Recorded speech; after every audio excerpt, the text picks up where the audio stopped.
Hello there everybody, Jordan back again with another review, and this is going to be for the 2026 film Send Help, and this is directed by Sam Raimi and stars Rachel McAdams and Dylan O'Brien. When an employee and her arsehole boss crash on a deserted island, they find out they are the only two survivors. They now must overcome their past and work together to survive. Well guys, before going into this one, I have been watching all Sam Raimi's movies, and I gotta say, that guy has not made a bad film so far. I think he is one of the best directors ever to grace the planet. And I really like how he mixes genres. He doesn't just stick to one typical genre. A lot of people do like to think of him as a horror director. When you think about it, he's done quite a few superhero movies as well, and delved into the Western and sports type movies. So he's got a great bunch of variety here, but he's coming back for his more thriller, horror-esque route with this film. And I think that was needed. I just was really looking forward to this one. But the fact that it's Sam Raimi and has Rachel McAdams in it, who is someone I will watch in virtually anything. I think she is one of the best actresses working today.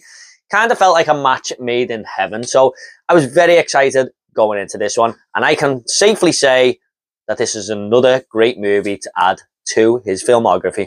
Now, the two characters here are the heartbeat of the film. We've got Dylan O'Brien's character and Rachel McAdams, one of them who is this employee who's really striving to get a promotion in her work. She's been promised this vice presidency by the actual president, who sadly died, and his son has took over, and he wants his friend to become the vice president, and he's just going to push her to one side and basically do it all his own way. And he's just this total arsehole, and she feels very unfairly done by there. So it's just good the way they have these polar opposites of one who is basically in charge of the other, and the other one who can't really do anything about it, and this guy can just sort of do whatever he wants. Thought that was a really interesting dynamic, and to put them two on an island together, it was a match made in heaven, really, when it shouldn't be. And I gotta say, guys, Rachel McAdams is a person that a lot of people watching this movie will relate to for a number of reasons.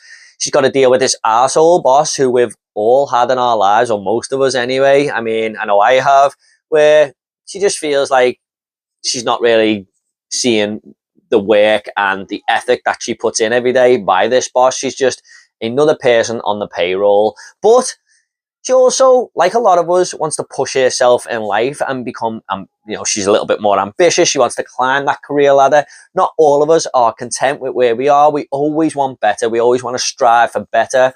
While she's also being this little bit of a loner, she's a very likable character to us as the audience.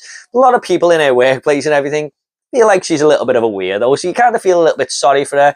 It's very easy to get behind this character within the first 10 or 15 minutes of this film. And the fact that Dylan O'Brien's just being horrible to her here and there, you really do just feel sorry for her. But Rachel McAdams has also got to show a lot of range in this film, because she is a fan of the TV show Survivor. And when she's on this island, she feels like she's at home. She's actually found her place in life. She's loving hunting these animals and making these fires, making these shelters and everything. And whilst a lot of us would absolutely hate to be in that situation, she just thrives off it. But there's a few more little parts of her personality that we see in the movie. And without getting into it too much, guys, I thought she pulled it off really well. Where at times you're just kind of sitting up and taking notice of her and what she has to say. And on the other hand, we've got Dylan O'Brien, who you just hate, guys. You kind of love to hate him. He's fun to watch in this movie, but he just gets under your skin. You just really want him to be put in his place, and it's so fun to see the tables turned a little bit when he is on this island and he is just absolutely hating everything about this environment. His power has been stripped away. He's no longer the boss. He no longer has control of people, and he just can't deal with the whole situation. So it's always fun to watch his downfall and him just hating day by day as the movie goes on, because you feel like he's a guy who kind of deserves it. But the switcheroo we see is where this movie really does shine. It's a little bit obvious and a little bit on the nose what Sam Raimi's trying to convey here, because the employee is now the boss, and the boss is now having to do everything the employee says, because she's just better suited and equipped to this island. And it was just really fun to see Rachel McAdams sort of bossing him about a little bit and everything, and him just having to do what she says and stuff. So it was just a really good dynamic to have for this movie, and I was just loving all the time when these two characters were interacting on this island in such a different manner to what they would in the workplace. And there's a scene where they recreate something that happened in the office earlier on in the film, and it was just so funny to watch. Yeah, the audience were loving it. It's just such a clever scene in the movie. Let's not forget, I'm your boss. You work for me. We're not in the office anymore, Bradley.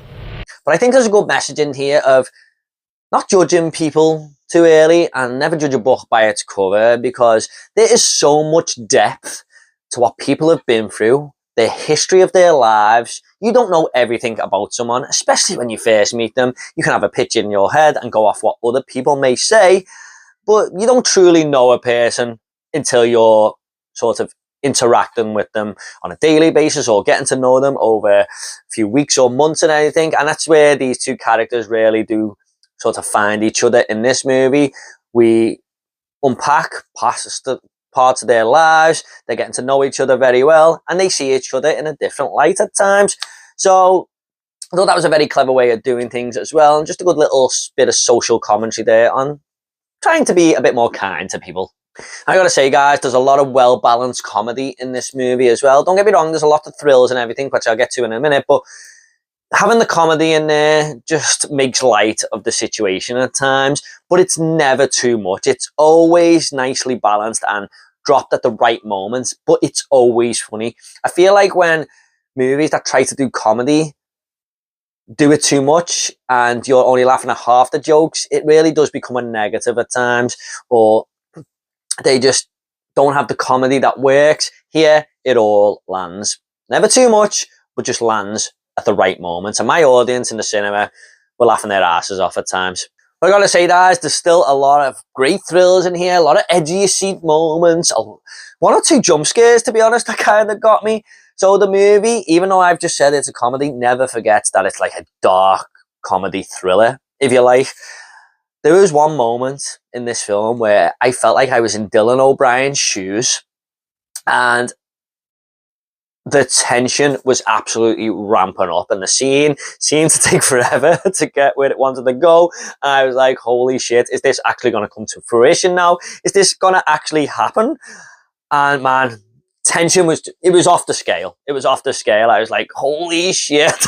So it's got a perfect blend of thrill and comedy, and it just comes together so well. But the movie is just so twisted and delightful, especially later on. I mean, I'm not going to get into it, guys. I'll never give spoilers in these reviews, but the movie takes some bold-ass risks. And even though at first I was like, not sure about it, where's this leading to? They paid off. And by the end of the movie, I was like, man, that was executed so brilliantly, so well. And I'm so glad they went in them bold directions. This movie has balls. This, at a moment where I thought it was going to go, could have played it very, very safe and it would have been a fine movie. But instead of being a fine movie, it turned out to be a great one. So I'm glad Sam Raimi took them risks and done something different with this story, where you think it's going to go one way and it kind of, has more to offer there. So the mystery where this film is going is always intriguing. And speaking of Sam Raimi, guys, I gotta say, this has just got his stamp all over it. You can tell it's a Sam Raimi film. We've got first-person camera shots, like we kind of got in The Evil Dead there. We've got blood being splattered on characters' faces, and they're just doing all these sort of mannerisms while the blood's all over the face and everything. We've got makeup effects in it. There's just all of it there. Everything Sam Raimi sort of is famous for, he puts it all in this movie, and yeah, I love all that shit. Now, guys, I do have a couple of little negatives with this movie, but they are sort of nitpicks. I do think the middle act does drag just a little bit. I mean, I wasn't hating what was happening or anything, but it did feel a little bit sort of a repetitive nature to it, just for about 10 minutes there. But like I said, it's a small nitpick, guys. The movie, for the most part, is paced very nicely. Also, I do think a couple of the character decisions in this movie can be a little bit frustrating at times, especially from one character, where at the time it happened, I was just thinking, oh, is this character really just done that? What did this character think was going to happen? Did this character really think it was going to get them to a certain place? So, yeah, that brought it down, the sort of good feeling the movie had. But, you know, like I said, it's a nitpick, guys. It doesn't really bother me all that much. Well, guys, I'm just going to go ahead and rate this movie now. I was going to give Send Help an 8.5, but the more I've thought about this over the past day of seeing it, I just can't get it out of my head, and I absolutely loved it. Not too many negatives at all. There was so much to love here, so I'm going to give Send Help a 9 out of 10. If you've got any thoughts about going to see this movie, just do it. It's fantastic. Okay, guys, hope you all enjoyed that review. What do you think of Send Help? Please do let me know in the comments down below. If you want more 2026 movie reviews, I'll leave it in the link down below if you want to go and check them out. Also, I've got a big Sam Raimi ranking coming very shortly on the channel, so look out for that. Thanks so much, guys. You all take care, and I'll see you all in the next video.